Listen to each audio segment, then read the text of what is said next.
about giving thanks to the Lord, about glorifying the Lord because He loves us, and it doesn't matter if we are sinful, He's still looking for us to give us His love and His mercy. With that in mind, again, with the intercession of the Blessed Mother and her motherly care, let us acknowledge our sins and failures and ask the Lord for His love, His mercy, and compassion so that we may be worthy to celebrate His sacred mysteries.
so I ate it.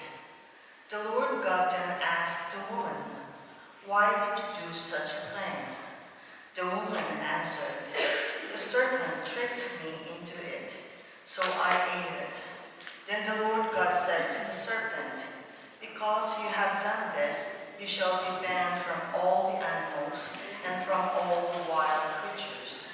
On your belly shall you crawl, and dirt shall you eat all the days of your life. I will put enmity between you and the woman, and between your offspring and heirs. He will strike at your head, while you strike at his heel." The man called his wife Eve, because she became the mother of all the living. The word of the Lord. Thanks be to God. Responsorial Psalm. Sing to the Lord a new song, for he has done marvelous deeds. Sing to the Lord a new song, for he has done marvelous things. Sing to the Lord a new song, for he has done wondrous deeds. His right hand has won a victory for him, his holy arm. Sing to the Lord a new song, for he has done marvelous deeds. The Lord has made his salvation known in the sight of the nations. He has revealed his justice. He has remembered his kindness and his faithfulness toward the house of Israel.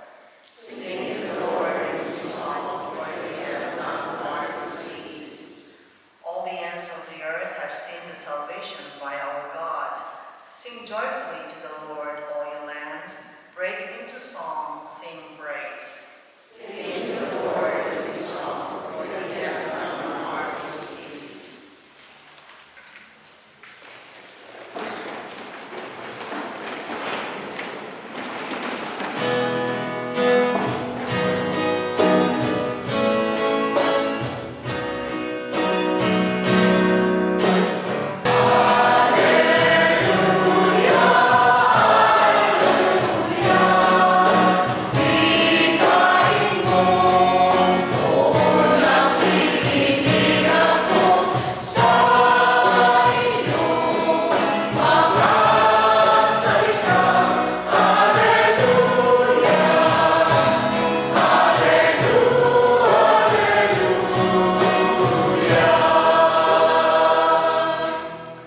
Aba, Ginoong Maria, napupuno ka ng grasya, bukod kang pinagpala sa babaeng lahat.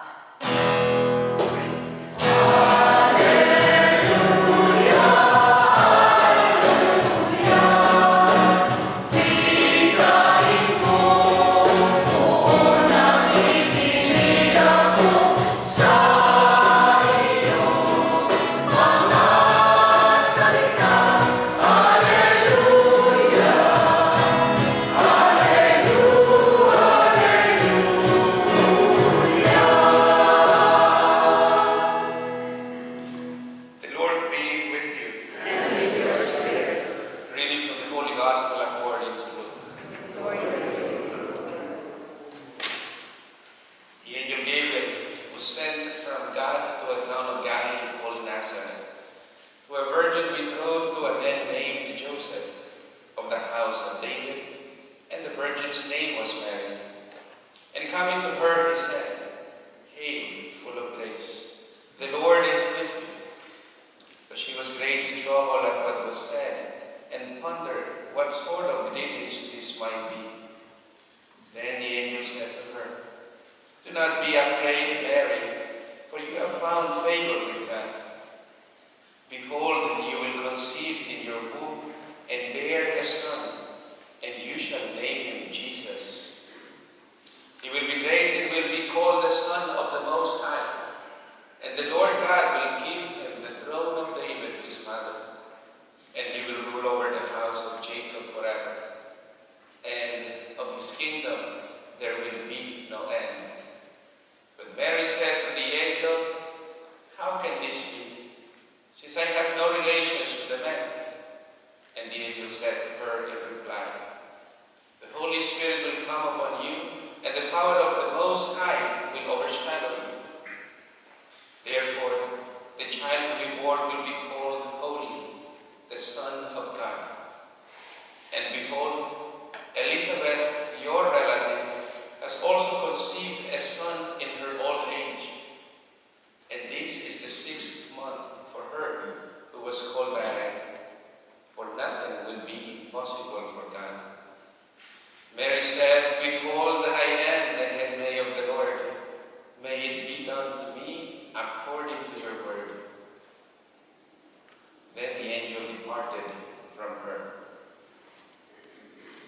The Gospel of the Lord. Praise to you, Lord Jesus Christ.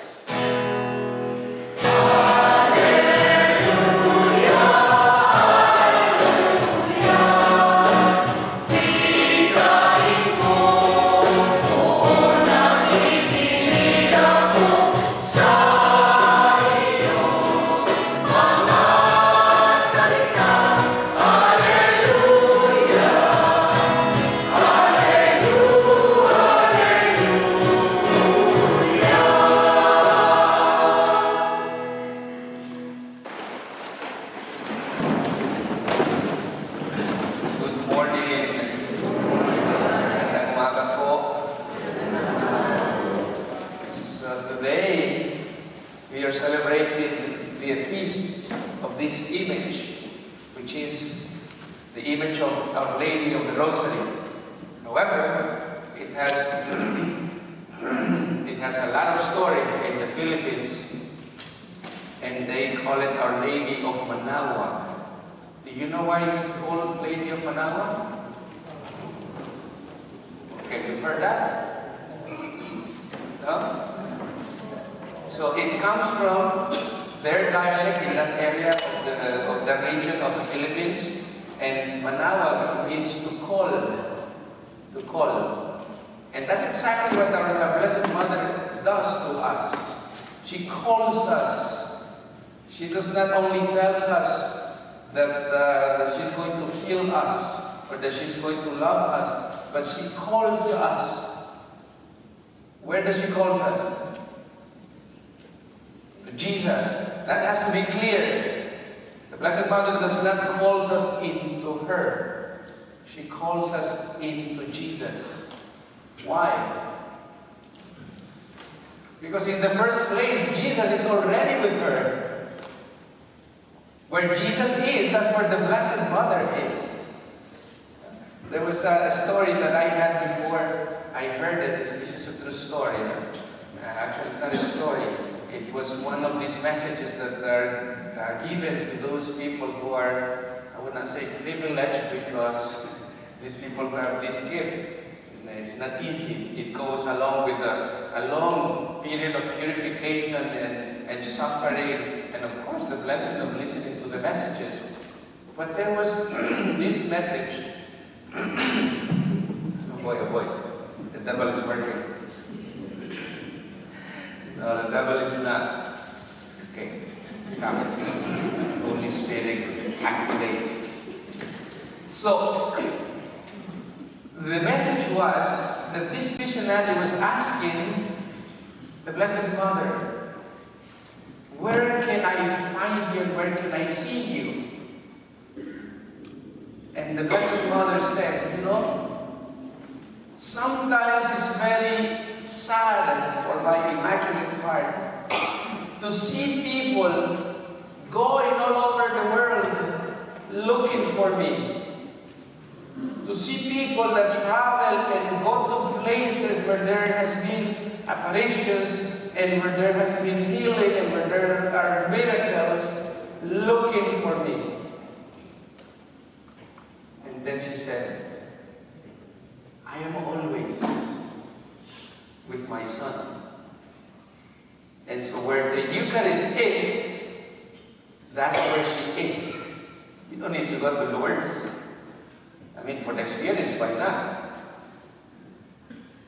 But if you only realize that every time that by faith I tell you that she is there, right there, adoring her Son.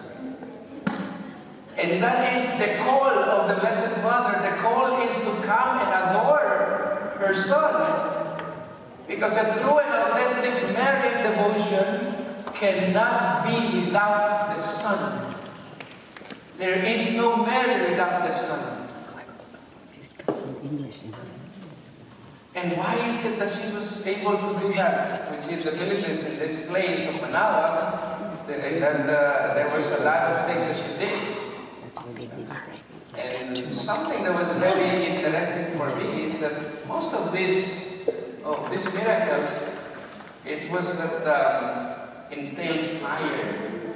They wanted to put the shrine in fire. They wanted to put the town, I think it was being caught on fire, and then they throw arrows with fire, and then a bomb came into the temple, but it did not explode.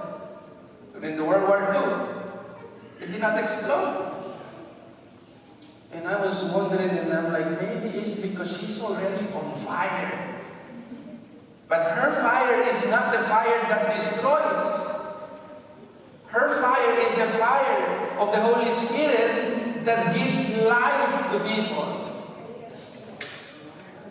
That's the kind of fire that she brings, and that's what she is calling us into. The fire of the Holy Spirit, because she was filled with the presence and the grace of the Holy Spirit. And I keep saying this, when we see the story of Mary being called to be the mother of the Lord, and then she has one of these questions, not because she doubted the presence of the angel or the divinity, the divine presence of the angel, but because she wanted to understand how was this going to go about. And every time in her life, there is always the presence of the angel when she has to be guided. But when she said yes, what happened?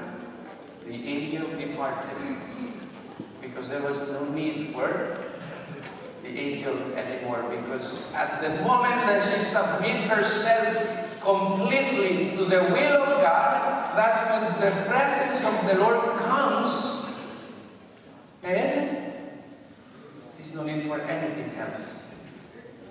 The fire of the Holy Spirit comes, and then the angel departs. And that happens throughout even the difficult moments. But then we have to pay attention also, because it was not that she accepted her will. She accepted and submitted herself to the will of the Father. And what was the will of the Father? Did Mary have a beautiful life? Did Mary have a beautiful life? Who says yes and who says no? It was beautiful because she recognized the hand of God in everything, in every moment. That's why even though at the moments that she was being persecuted, even at the moment of looking at her son being crucified, still she was able to remain calm. Suffering, yes. But she knew that it was the hand of God. And she knew that there was something better to come. And now look at us. We were saved because she was able to accept the will of God as it is, not as she might want it to be. Because most of the time we want it as we want. And it's not as we want. Just look at what happened this week.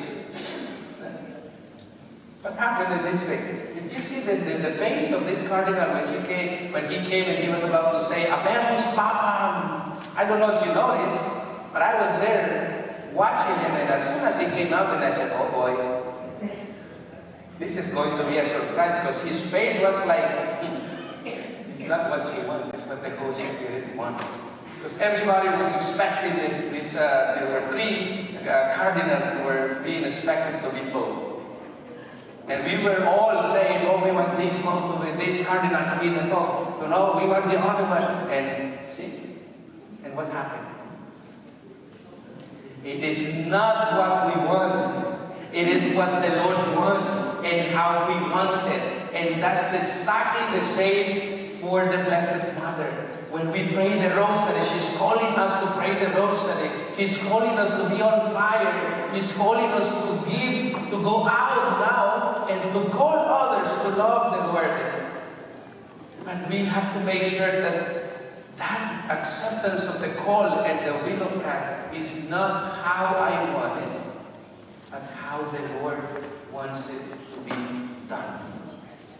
Because my dear brothers and sisters, with that in mind, let us continue praying for the intercession of the Blessed Mother, so that as soon as we consecrate that Eucharist, through her love, we bring our life into mind, our brothers and sisters who are sick, those who are in trouble, those who are in need of guidance, and especially for the increase in vocation to the religious life of the priesthood, so that we may continue working with the glory that she has given us to bring her Son to the world.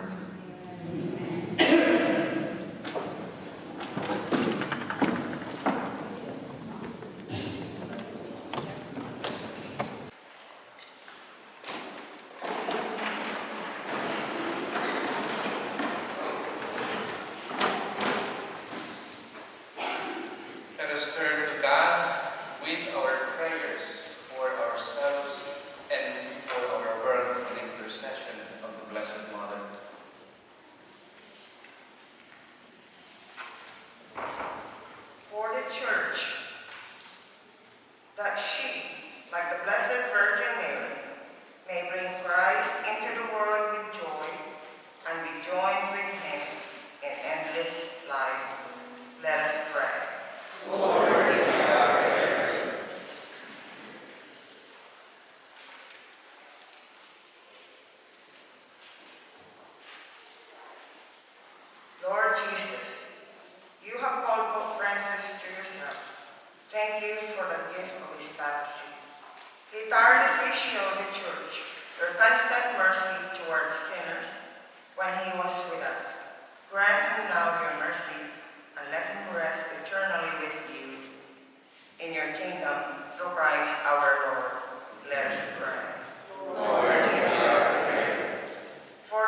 we commemorate the Blessed Virgin Mary and grant, we pray, that it may be for us who are joined with the sacrifice of Christ, our consolation on earth and our eternal salvation, who lives and reigns forever and ever. Amen. The Lord be with you. And with your spirit.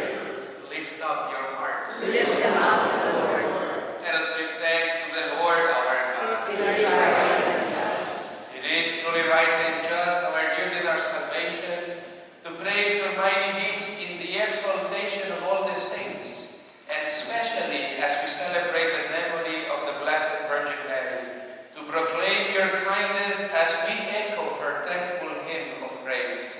For truly, even to earth's ends, you have done great things, and extended your abundant mercy from age to age. When you looked upon the lowliness of your handmaid, you gave us through her the author of our salvation, your Son, Jesus Christ our Lord. Through him, the host of angels adores your majesty and rejoices in your presence forever. May our voices, we pray, join with theirs in one chorus of exultant praise as we acclaim.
In a similar way, when supper was ended, he took the chalice and once more given thanks, he gave it to his disciples, saying, "Take this, all of you, and drink from it, for this is the chalice of my blood, the blood of the new and eternal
Deliver us, Lord, we pray, from every evil.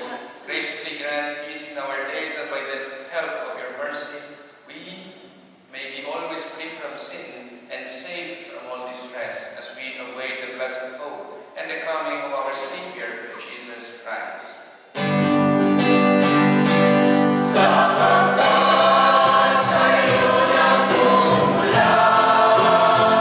Ang kaharian at kapangyarihan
Renewed by this Paschal Sacrament, we pray